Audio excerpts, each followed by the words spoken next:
Assalamualaikum warahmatullahi wabarakatuh. Pada video kali ini, Ibu akan meneruskan penjelasan Ibu tentang materi penelitian sosial. Setelah di awal kita telah membahas tentang apa itu penelitian, bagaimana cara berpikir dalam penelitian, apa saja syarat-syarat menjadi seorang peneliti, gitu ya. Dan kemudian juga ada proses berpikir dalam penelitian serta kegunaan penelitian. Nah, kali ini Ibu akan membahas tentang prosedur atau tahapan dalam penelitian. Seperti yang kalian lihat di layar, tahapan penelitian itu terbagi menjadi 3. Yang pertama itu membuat rancangan penelitian, kedua melaksanakan penelitian, dan ketiga menyusun laporan.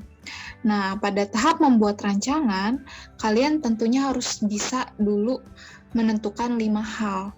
Yang pertama, masalah atau topik yang akan kalian teliti. Kemudian, 2, merumuskan masalahnya, nanti berupa pertanyaan ya, berupa kalimat tapi kalimat tanya. Kemudian yang ketiga adalah merumuskan hipotesis atau dugaan sementara dulu nih, atau jawaban sementara dari pertanyaan-pertanyaan yang kalian telah buat. Yang keempat, kalian bisa memilih metode atau pendekatan penelitian. Nah, ini berhubungan dengan jenis penelitian yang akan kalian ambil, apakah kuantitatif ataupun kualitatif. Dan terakhir itu kalian harus bisa menentukan jenis dan sumber data. Jenis dan sumber data itu diperoleh ketika kalian sudah memilih jenis atau pendekatan metode penelitiannya ya. Baik, nah yang pertama, Ibu akan menjelaskan terlebih dahulu ada beberapa jenis-jenis penelitian sosial. Jika kita lihat dari tujuannya, ada penelitian dasar dan penelitian terapan. Penelitian dasar itu hasilnya untuk mengembangkan keilmuan, sementara penelitian terapan itu hasilnya dapat digunakan atau diterapkan dalam kehidupan sehari-hari, gitu ya. Nah, penelitian selanjutnya berdasarkan tujuan ini ada banyak ya, selain tadi yang secara umum ada dasar dan terapan. Secara khusus, penelitian yang berdasarkan tujuannya itu ada penelitian developmental atau pengembangan pengetahuan yang sudah ada. Selanjutnya ada penelitian eksploratif, yaitu menemukan fakta yang lebih dalam atau masalah yang muncul ketika kalian meneliti sesuatu. Selanjutnya ada penelitian verifikatif, yaitu untuk menguji kebenaran sebuah teori. Gitu. Oke, selanjutnya ada jenis penelitian berdasarkan taraf pemberian informasi. Nah, jadi ketika membuat laporan, ada beberapa penelitian yang hanya menggambarkan suatu hal saja yang diteliti. Kita sebut itu sebagai penelitian deskriptif. Sementara ada juga yang lain, ketika membuat laporannya, penelitian itu menjelaskan suatu hal yang diteliti. Kita sebut penelitian eksplanatif, karena explanation gitu ya, kalau tadi description. Nah, selanjutnya, terakhir itu ada yang ketika membuat laporan itu dia menyajikan data-data yang lebih mendalam gitu ya. Nah, jadi di data-data yang lebih mendalam ini kita sebut dengan penelitian eksploratif gitu ya, karena menemukan fakta yang lebih dalam gitu ya, ternyata ada masalah lain selain masalah yang kita teliti, dan itu bisa berkembang penelitiannya lebih jauh, lebih dalam, dan lebih lengkap gitu ya, lebih panjang lagi. Nah, itu yang penelitian eksploratif. Jadi berdasarkan taraf pemberian informasi dalam penelitian atau laporannya itu ada 3 ya. Nah, selanjutnya kita ke jenis penelitian berdasarkan tempat pelaksanaannya. Ada 3 secara umum, itu ada penelitian di laboratorium seperti yang dilakukan oleh ilmuwan-ilmuwan sains gitu ya, MIPA, dan ada penelitian lapangan, yakni kita sebagai mapel IPS gitu ya, atau sosial nih biasanya penelitiannya di lapangan, meneliti masyarakat, hubungannya dengan manusia lainnya, masyarakat lainnya gitu ya, ada interaksi di dalamnya, ada perilaku, ada cara berpikir. Nah, itu yang disebut penelitian sosial karena dia mengkajinya tentang hubungan atau interaksi manusia. Nah, penelitian itu dilakukan di mana? Di lapangan tentunya. Selanjutnya ada penelitian kepustakaan. Penelitian kepustakaan itu penelitian yang dilakukan di perpustakaan gitu ya. atau dengan mencari literatur yang berkaitan dengan hal yang ingin diteliti. Nah, penelitian kepustakaan juga bisa merupakan penelitian yang mencari misalnya data-data di buku-buku, jurnal-jurnal, atau dokumen-dokumen gitu ya yang ada gitu tentang kepustakaan. Nah, kalau penelitian historis bagaimana? Nah, bisa jadi nih penelitian historis itu tempat pelaksanaannya termasuk berdasarkan tempat pelaksanaannya termasuk ke dalam penelitian kepustakaan gitu, karena mencari nih sumber-sumber yang primer, sekunder gitu ya dari tokoh kunci gitu ya atau narasumber ahli gitu kan. Nah, itu termasuk ke yang kepustakaan tapi berupanya tulisan ya, jadi bukan wawancara ataupun angket ketika mengumpulkan datanya. Selanjutnya, berdasarkan metode, jenis penelitian itu terbagi menjadi 4. Ada yang historik, survei, eksperimen, dan observasi. Nah, ini dia historik itu yang meneliti tentang hal-hal di masa lampau atau tentang bukti-bukti sejarah. Kalian juga setelah belajar ya di sejarah peminatan barangkali belajar tentang penelitian di sejarah itu seperti apa, penelitian historik. Selanjutnya ada penelitian survei. Nah, penelitian survei ini itu hanya mencari data gitu ya berdasarkan metode survei gitu ya. Jadi dicari misalnya survei ke 100 orang penduduk Indonesia atau survei jumlah penduduk Indonesia oleh Badan Pusat Statistik gitu ya. Jadi survei ini hanya ingin mengetahui biasanya terkait dengan jumlah gitu atau data di masyarakat tentang suatu hal gitu ya. Dan sifatnya ini hanya ingin mengetahui saja jumlah secara keseluruhannya seperti apa atau jumlah khusus, kategori khusus yang memang sudah ditentukan sebelumnya. Nah, selanjutnya ada metode eksperimen. Nah, eksperimen ini artinya ada percobaan. Ketika misalnya kalau anak IPA mencoba mencampur cairan-cairan kimia, itu ada eksperimen gitu ya. Nah, kalau di sosial ada tentunya. Contoh eksperimen program Pay It Forward misalnya ya. Jadi itu adalah program kita memberi satu kebaikan dan orang yang kita beri kebaikan itu harus melanjutkan kebaikan kita ke orang lain sehingga menular dan seluruh masyarakat itu melakukan kebaikan. Nah, itu contoh dari metode eksperimen atau bisa jadi seperti ini. Misal kalian mengajar anak TK gitu ya di TKA dan TKB. Nah, ketika kalian mengajar karakteristik anak yang beda-beda dan menerapkan metode pembelajaran atau cara ngajar gitu ya yang sama tapi di anak yang berbeda, itu adalah sebuah eksperimen karena kalian mencoba nih menerapkan suatu metode pembelajaran. Nah, bagaimanakah nanti di TKA dan TKB itu? Apakah sama? Apakah ada perbedaan? Apakah ketika kalian sebelum mengajar dan setelah mengajar menggunakan cara atau metode itu akan sama seperti sebelumnya gitu ya, kondisi misalnya pemahaman anaknya dan sebagainya, itu adalah penelitian eksperimen. Selanjutnya terakhir ada berdasarkan metode itu penelitian observasi. Nah, observasi ini artinya kan mengamati. Jadi penelitian ini metodenya menggunakan pengamatan ya, pengamatan di lapangan gitu ya. Misalnya mengamati bagaimana interaksi sosial gitu ya antara bos dan karyawan, antara pedagang dengan pembeli gitu ya. Misalnya itu penelitian observasi. Selanjutnya, jenis penelitian berdasarkan pendekatan atau data yang dikumpulkan. Ada 3 jenis, tapi kita hanya akan mempraktekkan 2 jenis. Jadi nanti setiap kelompok boleh memilih salah satu saja jenis penelitian yang ada, yakni kuantitatif atau kualitatif. Penelitian kuantitatif itu menggunakan penalaran yang deduktif. Nah, kalian kemarin di pertemuan kemarin sudah Ibu jelaskan ya, bagaimana penalaran deduktif, yaitu menjelaskan hal umum terlebih dahulu, kemudian hal yang khusus gitu ya. Sementara kualitatif kebalikannya, menjelaskan hal yang khusus terlebih dahulu, kemudian nanti menarik kesimpulannya hal yang umum gitu, atau menjelaskan hal yang umum di terakhirnya. Nah, itu yang akan kalian pilih, mau pilih kuantitatif atau kualitatif. Penelitian kuantitatif itu nanti data yang dikumpulkannya itu bisa melalui angket misalnya. Karena kalau penelitian kuantitatif datanya biasanya berupa angka-angka, berupa statistik. Jadi kalian misalnya membuat angket, siapa yang setuju dengan sekolah daring misalnya. Yang setuju diberi kode 1, tidak setuju diberi kode 2, nanti dihitung yang memilih 1 dan 2 itu ada berapa. Nanti dilihat, oh dari 100 orang, 50% setuju, 50% tidak setuju. Nah, itulah yang Ibu sebut statistik atau datanya berupa angka gitu ya ketika di laporan.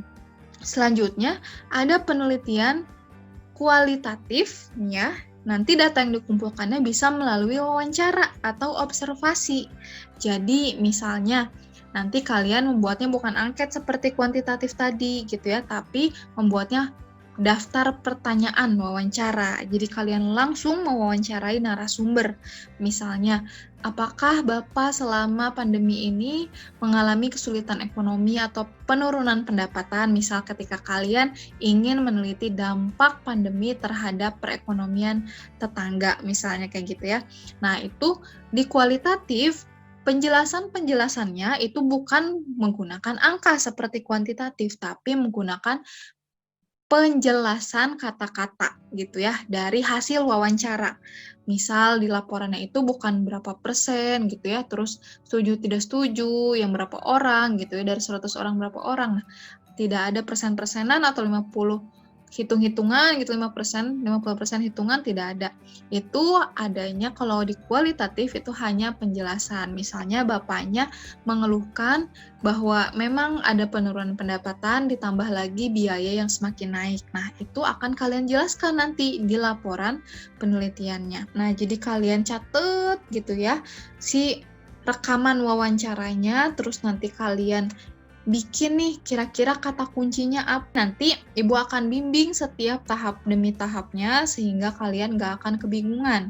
Nah, untuk saat ini kalian cukup dengarkan dulu penjelasan video ini karena ketika kalian sudah mendengarkan penjelasan video, kalian pasti akan bisa mengerjakan tugas pertama di materi penelitian sosial ini, yaitu rancangan penelitian sosial. Baik, untuk penelitian mixed method Ibu akan next karena kita tidak akan menggunakan itu. Kita lanjut ke tugas kita kali ini. Tugas pertama di bab penelitian sosial itu kalian membuat rancangan. Apa saja yang harus ada dalam rancangan? Ada 5 hal ini ya. Yang pertama, kalian tentukan dulu topiknya untuk menentukan kira-kira nanti masalah apa yang mau kalian teliti. Misal, topik itu tema ya. Mau temanya pendidikan, ekonomi, sosial, budaya, itu boleh.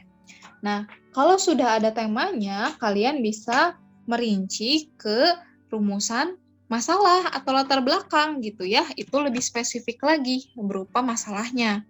Nah, kalau kita ingin melangkah ke sini, pastikan dulu ya topiknya itu yang Ibu sudah tuliskan nih di layar. Sesuai minat, bisa diteliti, datanya ada, bermanfaat dan penting. Jangan sampai kalian topiknya itu nggak penting atau susah nyari datanya gitu ya, atau susah nyari orang buat dikasih angket atau wawancaranya. Kemudian yang kedua, coba kalian baca dulu penelitian terdahulu agar karya kita itu nggak sama, nggak jiplak. Ibu sangat mengharamkan kalian menjiplak karya orang lain. Jadi bagaimanapun karyanya akan Ibu terima asal kalian tidak copy paste dari internet gitu ya. Oke, setelah menentukan topik, kita lanjut ke membuat latar belakang dan rumusan masalah. Tadi udah tahu nih, misalnya temanya adalah tentang pendidikan, topiknya adalah tentang pendidikan. Kita akan membuat latar belakang dan rumusan masalahnya. Latar belakang tuh alasan kita tuh kenapa milih tema pendidikan gitu ya. Terus kalian cantumin gitu fakta pendidikan di Indonesia sekarang seperti apa ketika pandemi misalnya contohnya. Terus kenapa sih kalian tuh penting untuk meneliti topik pendidikan gitu ya. Jadi kalian jelaskan di latar belakang. Dan kemudian terakhir kalian coba membuat suatu kalimat berupa kalimat tanya. Nah, inilah yang kita sebut rumusan masalah atau pertanyaan penelitian. Misal kalimat tanyanya cukup ya, maksimal hanya 3 saja. Ya, kalian bikin satu kelompok maksimal 3. Misal yang pertama, apakah ada perbedaan yang sangat tajam ketika siswa SMA sekolah sebelum pandemi dan setelah pandemi? Itu yang pertanyaan pertama. Kemudian ada pertanyaan yang kedua, bagaimanakah cara siswa untuk mengatasi kendala ketika belajar selama pandemi misalnya ya. Dan yang ketiga misalnya, apakah inovasi yang dilakukan guru ataupun siswa ketika belajar di masa pandemi gitu ya. Oke, jadi itu sudah ada 3 tuh pertanyaan dari tadi topiknya pendidikan, dan kita sudah buat latar belakangnya. Misalnya alasannya kenapa pendidikan, karena pendidikan itu suatu kegiatan yang sehari-hari kita lakukan dan itu sangat penting. Kemudian faktanya apa? Faktanya di zaman sekarang ternyata ketika belajar itu perbedaannya sangat jauh sebelum dan setelah pandemi. Nah, kemudian kenapa kita penting melakukan penelitian pendidikan? Karena ketika kita bisa menemukan fakta tentang pembelajaran sebelum dan sesudah daring itu bermanfaat untuk adik-adik kita ke depan, untuk strategi belajarnya misalnya, atau inovasi dalam belajar gitu. Nah, itu contoh. Itu rumusan masalahnya yang tadi udah Ibu sebutin 3, dan yang tadi latar belakangnya, alasan dipilih topik, terus ada faktanya kenapa gitu ya, sama pentingnya kalian meneliti topik itu kalian sudah jelaskan terlebih dahulu sebelum membuat rumusan masalah atau pertanyaan penelitian ya. Oke, setelah itu kalian buat tujuan dan manfaatnya. Nah, tadi kan dari latar belakang tuh udah dikasih ya di situ tuh kalian alasannya apa, terus faktanya apa, terus pentingnya apa. Nah, kalian masukkan saja di tujuan dan manfaat. Misalnya tujuannya dengan meneliti tentang perbedaan belajar sebelum dan setelah pandemi, itu tujuannya kita dapat mengetahui gitu ya, apa saja sih yang harus disiapkan, apa saja yang berbeda dari sebelum dan sesudah gitu ya. Kemudian manfaatnya apa? Ketika kita melakukan penelitian ini, kita akan mendapatkan manfaat berupa 1, misalnya tips and trick untuk inovasi dalam belajar.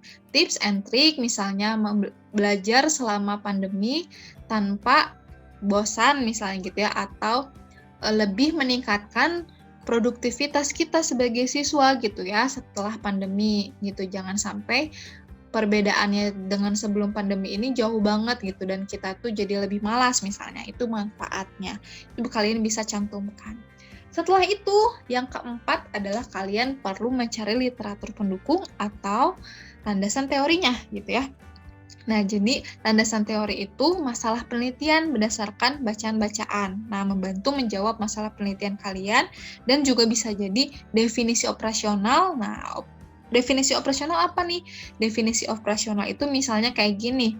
Kalian akan meneliti tentang pembelajaran selama pandemi. Nah, kita sebutkan pembelajaran selama pandemi biasanya menggunakan daring atau dalam jaringan gitu ya. Nah, kalian sebutkan daring adalah pembelajaran dalam jaringan gitu ya. Luring adalah pembelajaran luar jaringan gitu ya. Nah, itu yang kita sebut definisi operasional. Jadi, kita tuh ketika ada istilah-istilah dalam penelitian yang kita teliti, sama kita tuh dijelasin gitu ya.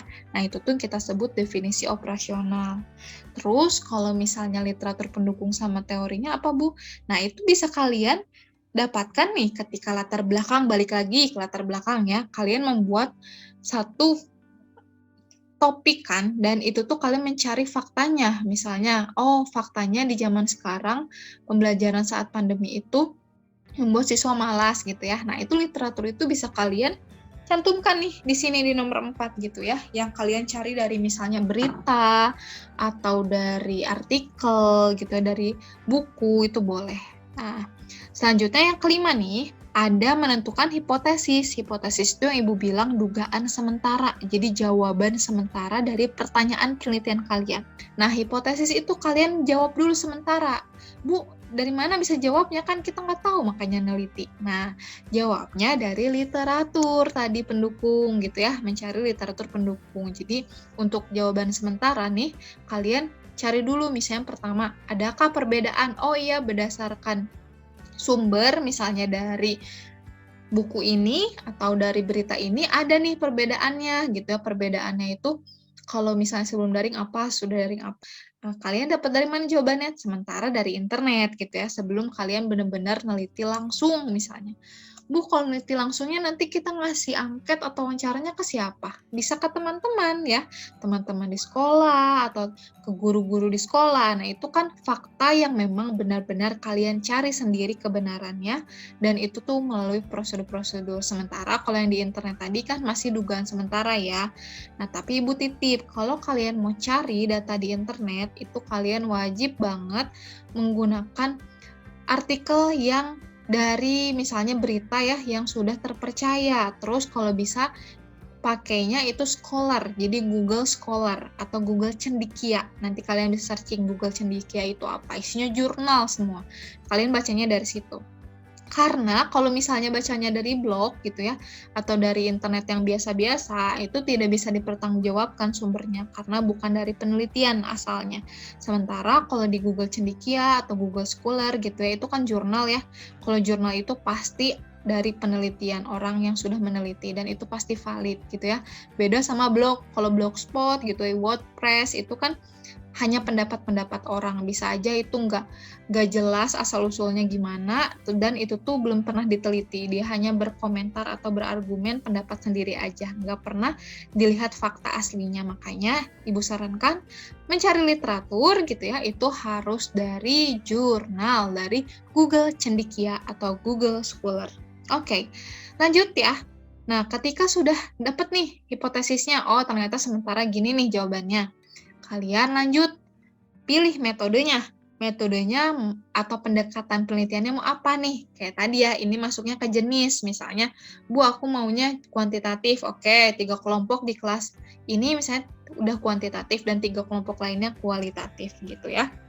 Harus macam-macam biar kita belajar bareng gitu ya. Itu aja, pilih jenis aja ya untuk metode atau pendekatan. Pilih antara 2, kuantitatif atau kualitatif. Nah, untuk sampel, apa itu sampel? Sampel itu secara singkatnya ya, bisa Ibu sebut itu sebagian dari subjek yang ingin kita teliti. Misalnya nih ya, kalau ada yang ingin kita teliti satu sekolah. Nah, siswa satu sekolah itu, misalnya kita ingin teliti gimana cara mereka belajar pas daring. Nah, kalau satu sekolah kita teliti, itu namanya populasi. Ya, keseluruhan subjek dari yang ingin kita teliti. Sementara sampel itu sebagian kecil gitu ya. Kalau misalnya kalian, Ibu saya mau neliti kelas 10 aja gitu. Yang baru-baru nih, dan kelas 10 ini kan setengah-setengah, setengah daring, setengah luring gitu ya. Nah, jadi aku mau telitinya tentang yang kelas 10 aja gitu ya, pembelajaran daring di kelas 10 aja. Nah, itu kalian berarti sudah menentukan sampel atau sebagian dari keseluruhan atau sebagian dari populasi yang ingin kalian teliti gitu ya, simpelnya itu aja. Lanjut ke teknik nih, teknik pengumpulan data atau analisis datanya, kalian cukup nanti cantumkan ini aja, mau pakai angket atau wawancara atau observasi, gitu aja ya. Atau bolehlah satu lagi Ibu tambahin 4, literatur. Jadi kalian boleh mengumpulkan datanya, mau pakai angket, wawancara, terus mau pakai literatur seperti misalnya baca buku, terus nanti dari buku dicatat, atau observasi ngamatin lingkungan, terus kalian catat hasil pengamatannya. Nah, itu kalian boleh pilih 4 teknik itu. Jadi, kalian bisa tahu nih apa aja yang ingin kalian lakukan itu ketika kalian sudah baca materinya ya. Kalian bisa baca materi-materi penelitian sosial itu di GCR, Ibu di situ ada namanya judulnya buku elektronik gitu ya, atau materi penelitian sosial gitu ya, nanti Ibu akan coba lampirkan gitu ya, atau kalian bisa kok baca di buku biru yang kalian punya masing-masing gitu. Kalau untuk anak IPA, kalian boleh pinjam dulu ke perpustakaan, atau bisalah salah satu perwakilan kelompoknya pinjam aja, nanti sama kelompoknya diskusi gitu ya, tentang 5 hal yang harus kalian kerjakan ini bersama kelompok gitu ya. Jadi Ibu harap kalian paham untuk tugas pertama, kalian membuat rancangan penelitian sosial. Pertama, tentukan topik dulu, Tentukan temanya apa, kalian tulis aja misalnya gini ya formatnya, nanti kalian catatnya di Padlet. Kita kan udah pernah ya pakai Padlet. Nah, yang belum pernah cobain pakai Padlet, nanti Ibu share linknya ada di Google Classroom, ada petunjuknya juga di sana. Jadi di Padlet itu kalian cari nih kelas kalian. Nah, di kelas kalian itu kalian klik tambah gitu ya, ada tanda plus, terus kalian tulis deh. Misal kelompok 1 gitu ya, di bawah nama kelas kalian tuh, misalnya kelas MIPA 1 atau IPS 1. Nah, di bawahnya tuh ada tanda plus, kalian klik, terus kalian ketik di subjeknya itu kalian ketik kelompok 1 gitu ya, kelompok 1. Terus di keterangannya atau deskripsinya kalian ketik misalnya 1 topik penelitian, pendidikan gitu ya, atau ekonomi atau sosial boleh. Yang kedua, latar belakangnya karena pendidikan itu penting, bla bla bla bla, kalian copy aja di situ ya, kalian ketik di situ ya, dari diskusi teman-teman sekelompok gitu. Terus tulis di situ rumusan masalah. Nah, tulis 1, 2, 3 rumusan masalahnya apa. Dan yang ketiga itu kalian tuliskan tujuan dan manfaatnya apa. Gitu ya. Tujuan dan manfaatnya ini harus sama nih. Kalau misalnya rumusan masalahnya 3, tujuan manfaatnya 3. Kalau rumusan masalahnya 2, tujuan dan manfaatnya 2. Minimal 2 rumusan dan maksimal 3 rumusan ya, Ibu kasihnya ya. Oke, yang ketiga udah, yang keempat. Nah, literatur pendukungnya kalian cukup cantumkan ini aja, kayak misalnya internet, buku, jurnal gitu aja ya, nggak usah lengkap banget gitu ya. Terus yang kelima, kalian tuliskan hipotesis sementara, dugaan sementaranya sekalimat atau 2 kalimat lah ya. Metodenya kalian pilih, kuantitatif atau kualitatif, kemudian sampelnya kalian pilih misalnya teman-teman siswa kelas 10 MIPA 1, 10 IPS 1 gitu ya. Kalian tulis dengan spesifik. Selanjutnya ada teknik pengumpulannya, kalian tulis aja dengan angket, dengan wawancara, dengan literatur, dengan observasi misalnya gitu ya. Nah, jadi itu pilih saja salah satu gitu. Jadi di Padlet itu Ibu hanya ingin tahu nih kalian sudah diskusi atau belum, kalian tulis di situ, Bu ditulisnya semua orang apa gimana? Nah, ditulisnya hanya sama ketua kelompoknya saja. Jadi ketika nanti Ibu share nih di GCR, itu tuh udah ada, kalian bisa lihat pembagian kelompok, terus tugasnya apa gitu ya. Terus nanti di sana kalian pilih dulu nih, ketuanya mau siapa, sekretarisnya siapa gitu kan. Nah, terus setelah itu, nanti ketua yang mengirimkan ke Padlet gitu untuk rancangan penelitian ini. 5 hal yang harus kalian tulis ini, itu diwakili, diketik oleh ketua. Dan setiap kalian kerja kelompok, kalian harus mengisi namanya penilaian antar teman. Jadi nanti ini sekretaris yang bertugas untuk mengumpulkan penilaiannya. Penilaiannya formatnya udah ada, Ibu kasih juga di GCR gitu ya, semua sudah all in di situ, udah lengkap. Kalian tinggal isi aja gitu. Nanti ada petunjuk-petunjuknya kalian isi. Kalau masih ada yang belum paham, ketua saja dan sekretarisnya yang bertanya ke Ibu ya. Itu aja mungkin yang bisa Ibu sampaikan. Semoga kalian bisa paham. Sampai ketemu di pertemuan selanjutnya. Terima kasih. Wassalamualaikum warahmatullahi wabarakatuh.